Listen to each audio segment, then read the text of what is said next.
Hi, my name is Dee. I'm a senior at Princeton University, and our project was on anomaly explanation using metadata.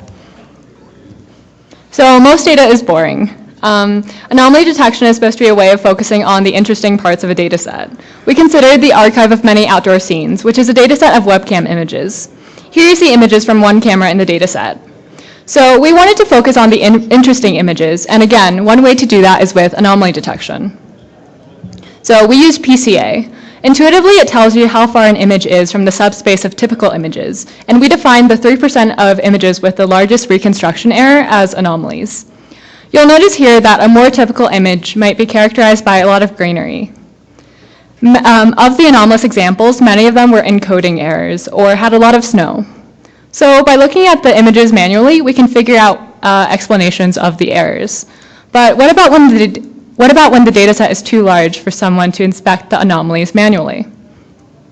So a question we might want to be able to answer in general is what do the anomalies mean?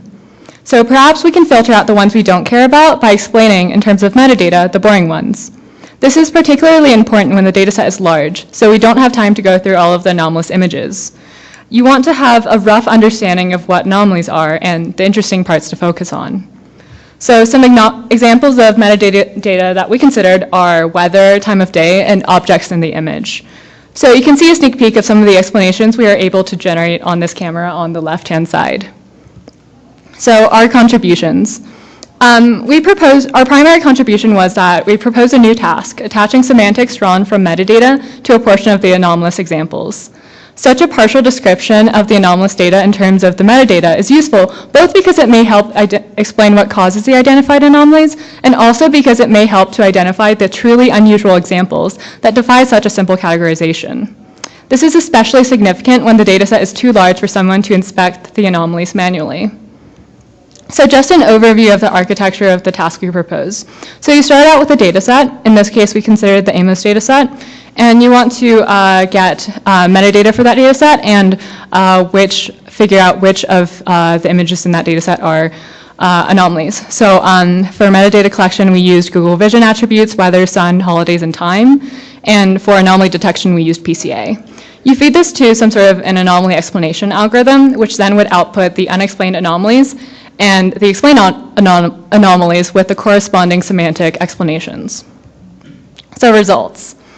We got promising results for 1DNF and 2DNF explanations on larger cameras. So just to note, a 1DNF explanation is of the form A or B or C, and a 2DNF explanation would be of the form A and B or C and D. So for example, a 2DNF explanation might be snowy and sunny, something like that. So the ideal explanation would be 0 precision error and 3% coverage. So 0% precision error would mean all of the images associated with a given explanation would be anomalies. And we want 3% coverage because we define 3% of the data set as anomalies. So we want to cover all of them. So now the qualitative results. So on the left, you'll see some examples of non-anomalous images with their PCA reconstruction score percentiles. Again, the typical image seems to be characterized by a lot of greenery. On the right, you'll see 4 explanations generated by one of the algorithms. These explanations cover 0.3% of the images, or about 10% of the anomalies, with 1.5% error, which is pretty good.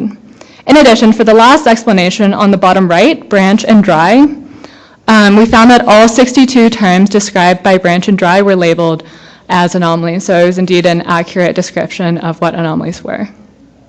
And this is a sample of those 62 images. So that's our project. If you have any questions or want to learn more about it, please feel free to come to the poster. Thank you.